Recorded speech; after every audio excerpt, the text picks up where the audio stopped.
있습니다.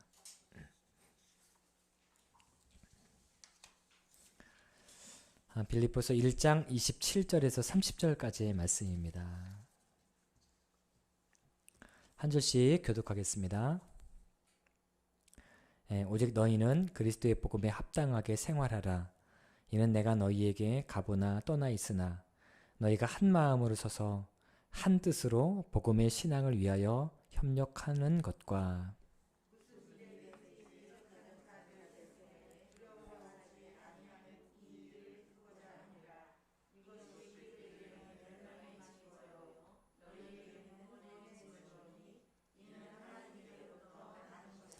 그리스도를 위하여 너희에게 은혜를 주신 것은 다만 그를 믿을 뿐 아니라 또한 그를 위하여 고난도 받게 하려 하심이라.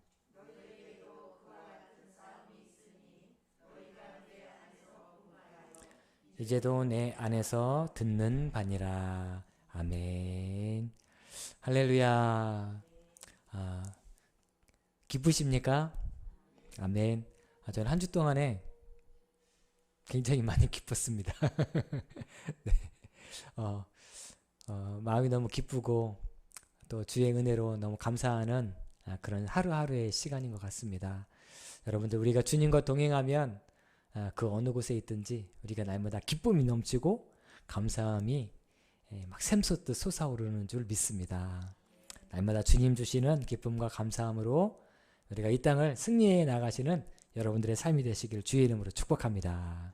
아멘. 자, 오늘 말씀의 제목 한번 읽어보시도록 하겠습니다. 자, 시작. 네, 하나님의 자녀로 산다는 것에 대해서 우리가 어떻게 사는 것이 이 땅에 그리스도인으로 살아가는 것인지에 대해서 오늘 함께 말씀을 나누도록 하겠습니다.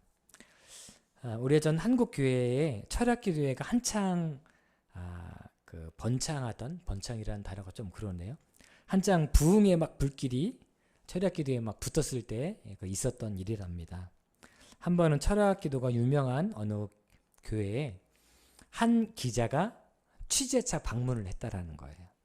취재차 방문을 하고 그럼 너무 은혜롭게 막 찬양하고 예배하셨겠죠. 그런데 이제 문제는 항상 어디에 있죠? 예배 드릴 때가 아니라 돌아가실 때가 문제인 거예요, 항상. 그런데 철야 기도회를 마치고 나오는 교인 성도님들께서 도로를 무단 횡단하시더라는 것입니다. 그런데 이제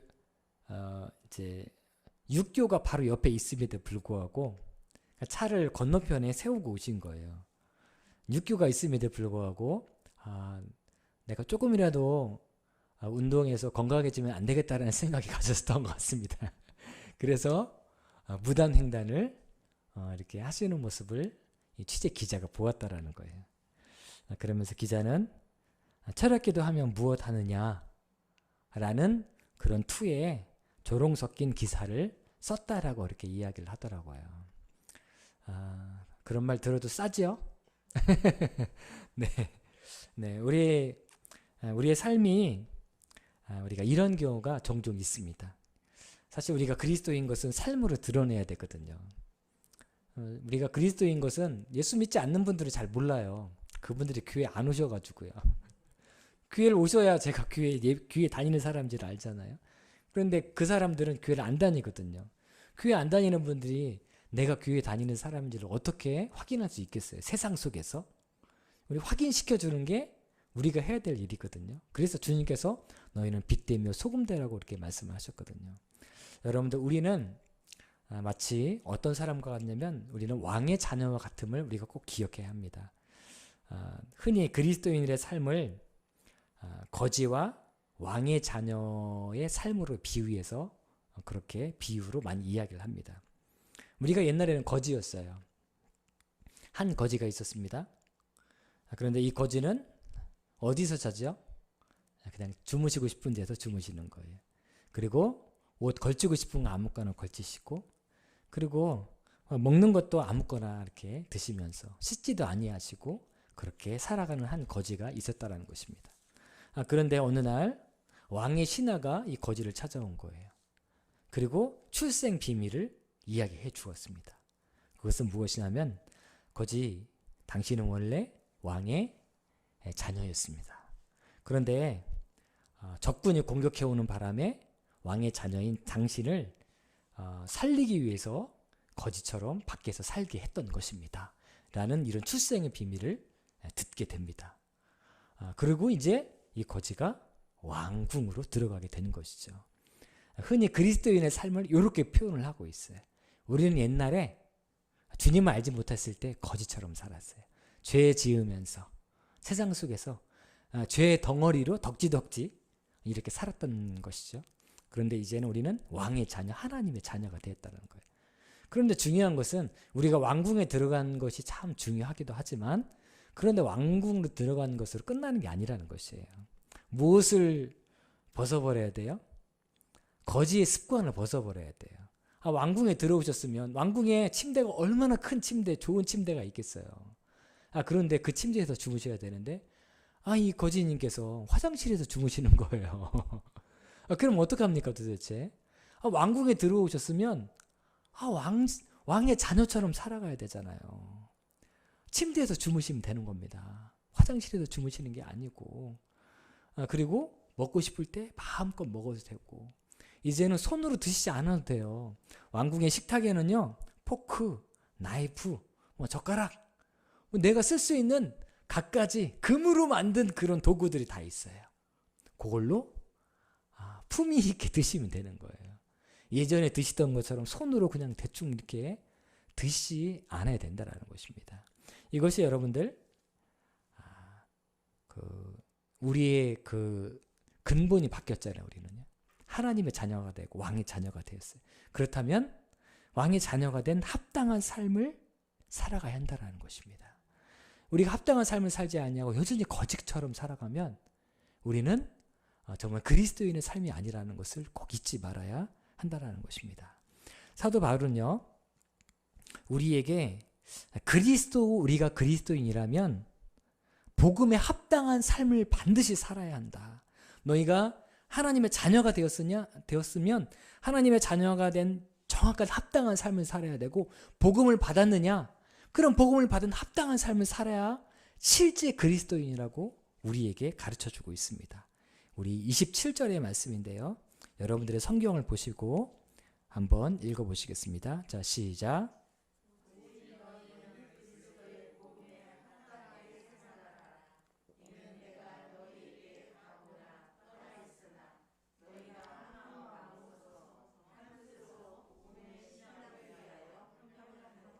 아멘.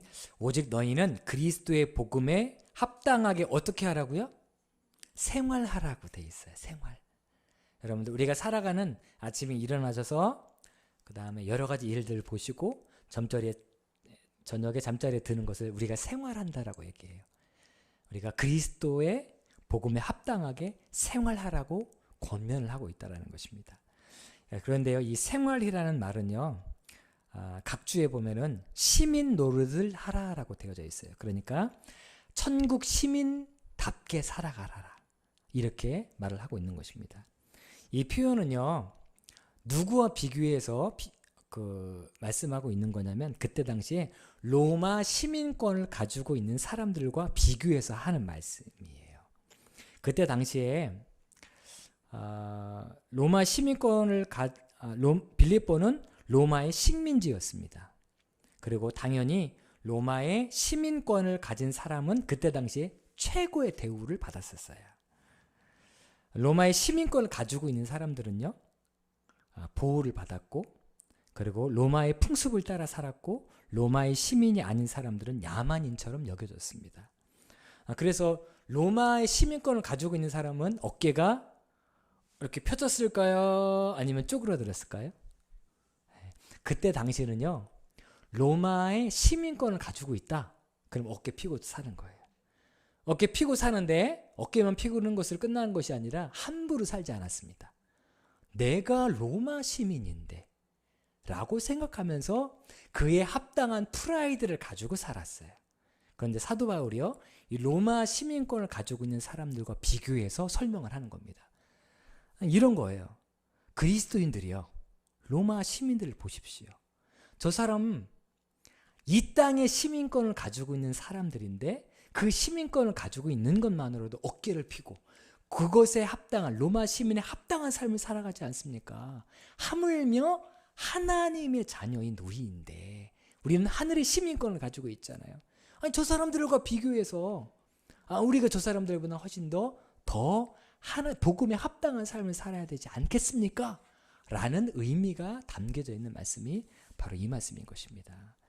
여러분들 이 땅에 살아가는 사람들 중에서요, 참 안타깝게도 교인보다 더 도덕적으로 살아가시는 분들이 꽤 있으세요. 교인들보다 착하게 사시는 분들이 계시고요. 교인들보다 질서 있게 사시는 분들이 있어요. 교인들보다 선하게 사시는 분들이 있습니다. 그런 사람들을 볼 때 우리는 사도 바울의 권면을 마음속에 새겨야 합니다. 하나님의 백성이 아닌 이 땅의 시민권을 가지고 있는 사람들조차도 나는 어느 학교 교수야. 나는 어떤 그룹의 사원이야. 나는 변호사야. 이런 어떤 세상에 사도 바울이 배설물과 같이 여기는 그런 어떤 이 세상의 어떤 가치를 가지고도 그렇게 프라이드를 가지고 지킬 걸 지키고 질서를 지키면서 그렇게 살아가는데 하나님의 백성인 우리는 그 사람들보다는 훨씬 더 나은 삶을 살아야 되지 않겠습니까? 여러분들 에베소서 말씀을 통해서 사도 바울은 에베소에 있는 교인들에게도 동일하게 말씀하셨습니다. 자, 자막 한번 띄워주시고요. 한번 앞에 보시면서 읽어보시겠습니다. 자, 시작.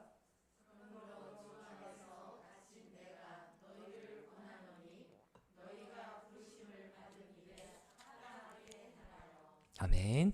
부르심을 받은 일에 합당하게 행해라고 되어 있잖아요. 오늘 읽은 본문 말씀은요, 빌립보 교회에게 주신 말씀에서 너 복음에 합당하게 생활하셔야 합니다. 그리고 에베소 성도들에게 어떻게 했어요? 부르심에 합당한 삶을 살아야 합니다. 그 다음에요, 새벽마다 저희 교회에서 지금 데살로니가 말씀을 듣고 있거든요. 오늘 새벽 말씀에도 사도 바울이 동일한 메시지를 주었어요. 데살로니가 전서 2장 말씀인데요. 앞에 자막을 보시고 11절은 제가, 12절은 여러분들이 읽어보시겠습니다. 너희도 아는 바와 같이 우리가 너희 각 사람에게 아버지가 자기 자녀에게 하듯 권면하고 위로하고 경계하노니.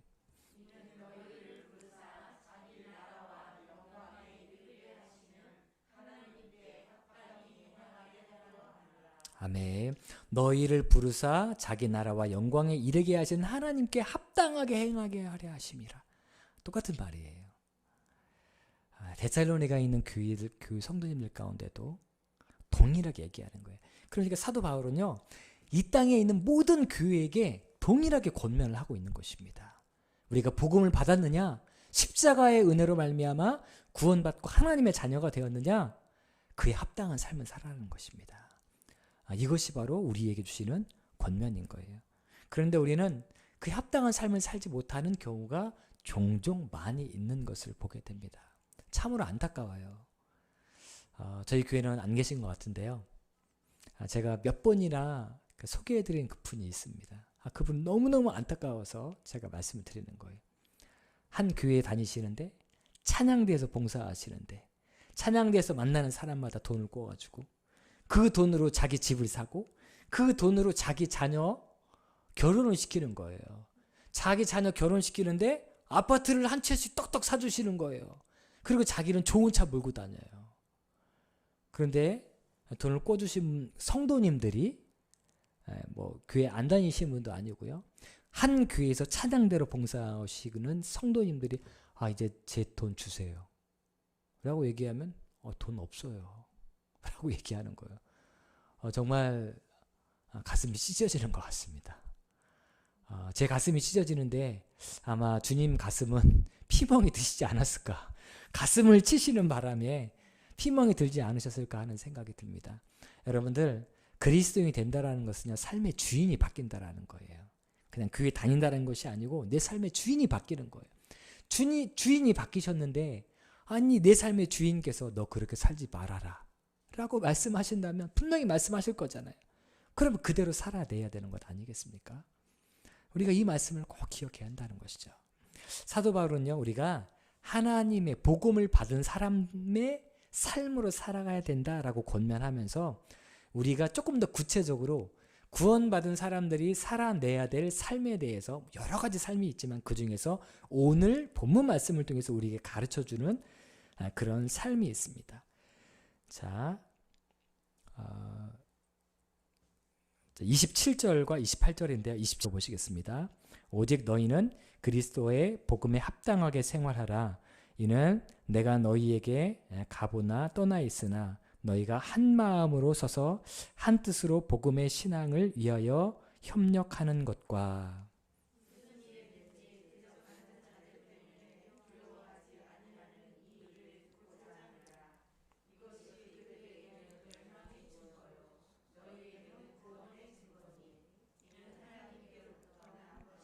아멘. 그리스도인처럼 살아가는 것 두 가지를 설명해 주고 있습니다. 27절에 하나, 28절에 하나. 그런데 조금 더 이해하기 쉽게 제가 세번역 성경을 준비했습니다. 앞에 보시면서 제가 27절, 여러분들이 28절을 한번 읽어보시겠습니다. 여러분은 오로지 그리스도의 복음에 합당하게 생활하십시오. 그리하여 내가 가서 여러분을 만나든지 떠나 있든지 여러분이 한 정신으로 굳게 서서 한 마음으로 복음의 신앙을 위하여 함께 싸우며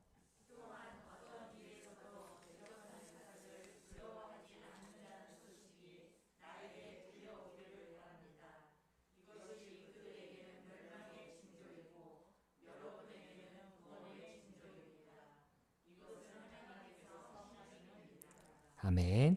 자, 그리스도인처럼 살아가는 것. 첫 번째는요. 27절에 한 정신으로 한 마음으로 함께 싸우라 라고 말씀하고 있습니다. 하나됨을 뜻하는 거예요. 그리고 두 번째는 28절에 대적하는 자들을 두려워하지 않는다는 소식이 라고 되어 있어요. 두 번째는 뭐냐면 너희가 그리스도인입니까? 그렇다면 당신들을 대적하는 사람들이 있을 것입니다. 그런데 그 사람들 앞에서 두려워하지 마십시오. 두려움 없는 삶이 두 번째예요. 이 두려움 없는 삶은 지난주에 저희가 한번 언급한 적이 있습니다. 그렇기 때문에 이 두려움 없는 삶은 넘어가고요. 첫 번째, 우리가 하나 되는 삶에 대해서 성경 말씀에서 말하고 있다는 것을 우리가 기억해야 합니다. 우리들이 그리고 우리 교회가 하나 될 때 아주 강력한 능력이 나타나게 됩니다. 그래서 사탄은요, 교회를 어떻게 해서든지 분열을 시키려고 노력을 해요. 이 시대에 교회가 어려운 이유는 무엇입니까, 여러분들? 지금 교회가 너무 어렵잖아요. 그나마 지금은 조금 괜찮아졌습니다. 그런데 교회가 왜 어려워요, 지금요? 저는 코로나 바이러스 19 바이러스 때문도 아니고, 그리고 공격을 하고 있는 그 무리들 있잖아요, 그 사람들 때문도 아니라고 생각합니다. 실제 교회 위기는요, 교회 안에 있다고 저는 생각을 해요. 교회 안에 복음으로 하나 되는 그 모습이 없습니다. 복음만을 위하여 우리의 생명을 바치는 그런 모습이 없어요. 한 교회에서 목사님이 이렇게 말씀하시더라고요. 교회 요즘 목회하기 너무 힘들다는 거예요. 왜 힘드냐? 코로나19 바이러스 때문에도 힘들잖아요. 그리고 두 번째, 코로나 때문에도 힘든데 목사로서 책임이 있잖아요.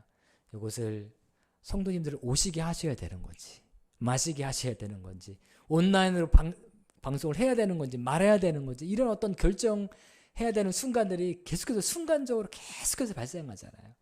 갈등의 순간 아니겠습니까? 그것조차도 너무나 힘든데 더 힘든 건 뭐냐면요, 교회가 성도들이 둘로 쪼개져 있는 게 너무 힘들대요. 요즘에 왜 둘로 쪼개져 있어요? 정치 때문에 둘로 쪼개져 있어요. 심지어는요, 목사님은 왜 강단에서 왜 그거 얘기 안 하세요? 라고 하시는 분이 계시고, 또 어떤 사람은 목사님의 의중은 뭔지 정확하게 우리에게 얘기해 주세요. 이렇게 하시는 분들이 실제로 있으시대요. 양쪽에. 그럼 목사님은 어떻게 해야 됩니까? 그러면 어떻게 해야 되죠? 부응해 해야지요. 부응해. 부응해서 당신도 틀렸고 당신도 틀렸어. 나는 예수의 라인이요. 라고 이렇게 얘기를 해야 되죠. 당신이 따르고 있는 거 다 내려놓고, 예수 앞에, 복음 앞에 복종하십시오. 라고 얘기를 해야 되잖아요. 여러분들, 아주 심각한 문제입니다. 사실은요. 왜냐하면 복음이 가장 강력한 힘인데, 이 복음이 작동되지 않는 거예요. 복음을 우리가 알고 있는데 우리가 이쪽과 저쪽으로 쪼개져 있어요. 하나됨이 상실돼 버린 것입니다. 이건 엄청난 사탄의 공격이에요. 여러분들 우리가 가지고 있는 나는 이게 좋아, 이쪽이 좋아, 난 저쪽이 좋아 다 내려놓으셔야 돼요. 우리는 딱 한쪽만 좋아하면 돼요. 우리는 십자가만 좋아하면 됩니다. 십자가 아닌 다른 것들은 다 내려놓겠다고 다짐을 하셔야 합니다. 여러분들 내가 이쪽이 좋다라고 얘기하잖아요. 그리고 이게 옳다라고 내가 그리스도인으로서 이게 맞다라고 생각하잖아요. 그건 착각입니다. 왜냐하면 성경에 이렇게 쓰여져 있기 때문이에요. 자, 에베소서 4장 1절에서 3절의 말씀인데요. 정상적인 복음을 따라 사는 사람들은 반드시 이렇게 결정할 수밖에 없어요. 자, 한 절씩 교독해 보겠습니다. 그러므로 주 안에서 갇힌 내가 너희를 권하노니 너희가 부르심을 받은 일에 합당하게 행하여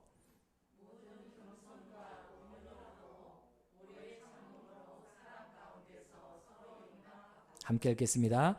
평안에 매는 줄로 성령이 하나 되게 하신 것을 힘써 지키라. 아멘.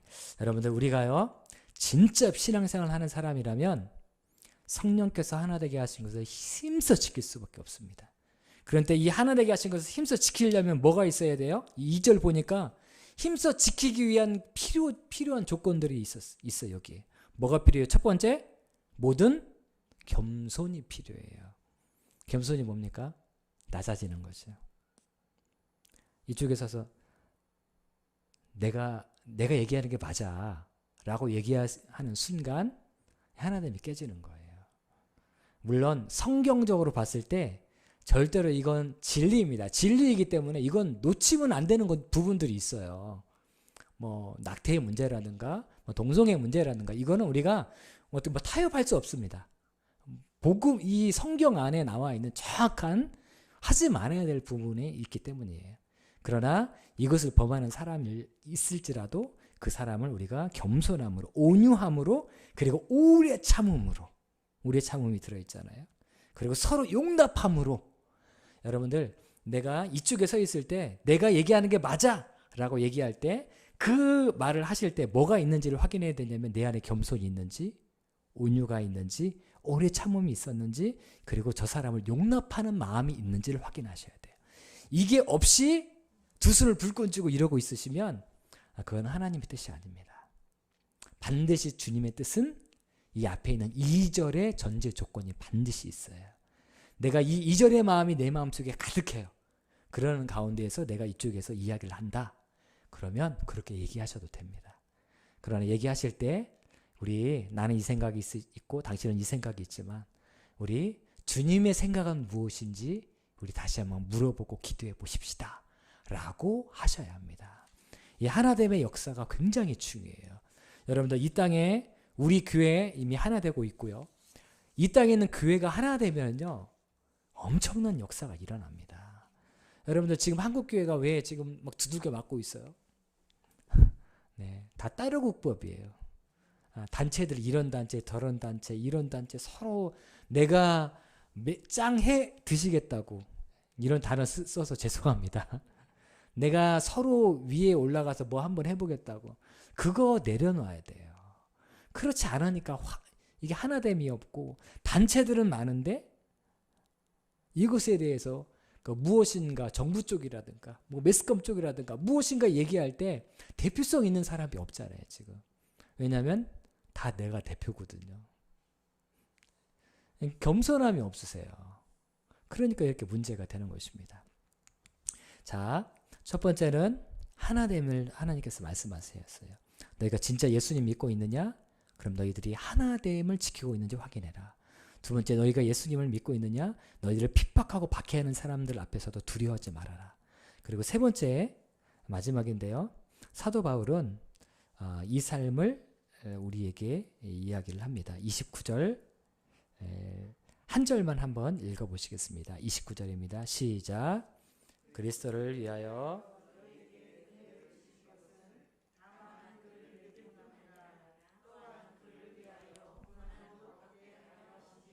아멘. 그리스도를 위하여 너희에게 은혜를 주신 것은 다만 그를 믿을 뿐 아니라 또한 그를 위하여 고난도 받게 하려 하심이라라고 돼 있어요.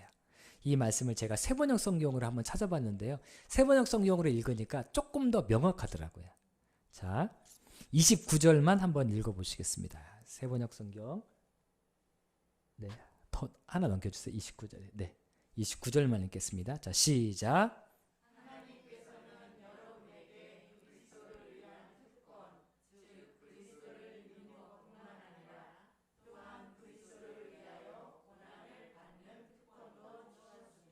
아멘.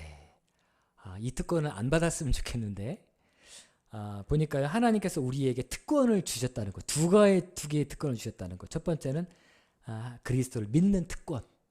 여러분들 아무나 믿는 거 아니에요. 주님을 믿는다는 건 엄청난 특권입니다. 근데 그 특권과 함께 더불어서 또 하나의 특권을 우리에게 주셨는데, 그것은 그리스도를 위하여 고난받는 특권도 우리에게 주셨다는 거예요. 그렇기 때문에 우리들이 그리스도인이냐? 그렇다면 이 땅에 살아갈 때 주님을 위해서 고난받는 특권도 우리가 누리면서 살아가야 한다라고 이야기를 하고 있는 거예요. 제가 어저께 저녁 때 송지혜 선생님과 통화를 한 이후에 네, 설교를 좀 마무리 짓고 설교를 준비하고 있었어요. 설교를 한참 막 타이핑을 하는데 무슨 소리가 막 들리는 겁니다. 이게 무슨 소리지? 집에서 제 아내가 그 찬양을 틀어놨나? 이런 생각이 들어서 이렇게 봤는데 또 아니에요. 또 어디서 뭐 희미하게 이런 소리가 들리는 겁니다. 성령이여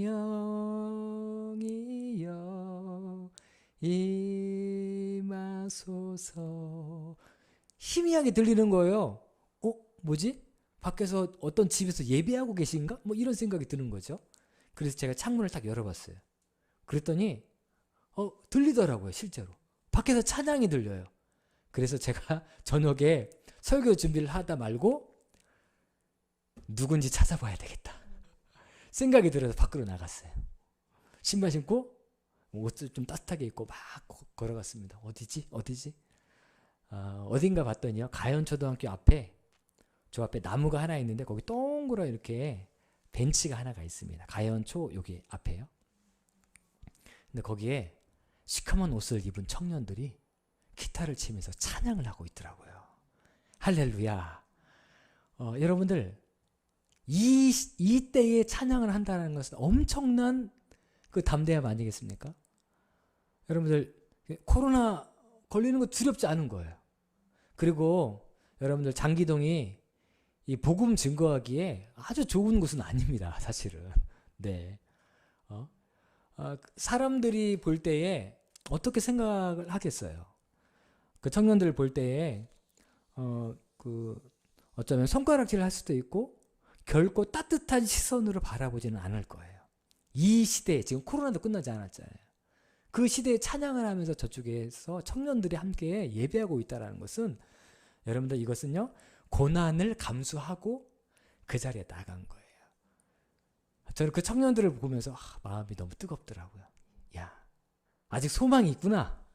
우리나라 아직 소망이 있구나. 저런 청년들이 있으니 우리 소망이 있구나. 그리고 우리 교회에서도 이런 청년들도 막 나가고, 우리 교회도 이런 아이들도 막 나가고 이랬으면 좋겠다. 이런 생각이 들었습니다. 여러분들, 고난받는 특권을 기쁨으로 감내하는 거예요. 기쁨으로 감내하면서 하나님을 찬양하고 예배하는 겁니다. 저는 그 모습을 보면서 얼마나 가슴이 뜨겁고 얼마나 좋았는지 몰라요. 역시 최고. 우리의 삶도 이래야 합니다. 여러분들, 세상에서 내가 그리스도인인 거 감추지 말으셨으면 좋겠어요. 요즘 내가 그리스도인인 것을 이야기하기 조금 쉽지 않은 시대입니다. 어떤 곳에서는, 심지어는 어떤 음식점에서는 교회 다니는 사람 사절 밖에다 붙여놓는 것도 있어요.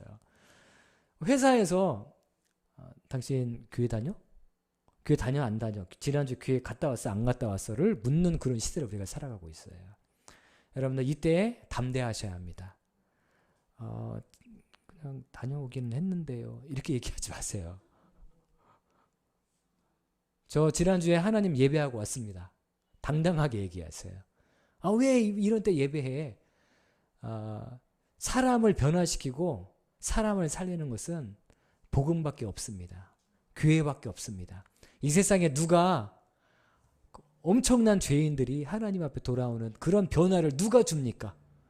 제가 오늘 국민일보 보는 대로 신창원에 대해서 나와 있어요. 그 교도소에서 교도소 사역을 하시는 한 장로님이 썼던 그런 글인데요. 신창원도 예수님 믿었어요. 여러분들, 이 세상에 누가 그 죄인을 바꿀 수 있겠습니까? 십자가밖에 없어요. 우리는 사람을 바꾸고 변화시킬 수 있는 십자가를 알고 있습니다. 그러면 고난도 두려워하지 말고 당당하셔야 합니다. 내가 예수 그리스도를 믿고 있다. 알고 있다. 당신은 인생을 바꿔봤느냐? 정말 땅끝까지 떨어진 사람의 인생을 변화시켜 본 적이 있느냐? 그런 사람이 변화된다는 어떤 사건 찾아본 적이 있느냐?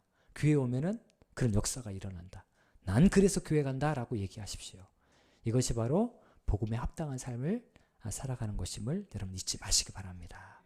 여러분들 오늘 이 시간에 우리가 함께 찬양하시고요. 함께 기도하겠는데요. 약할 때 강함 대신에 우리 함께 찬양하겠습니다.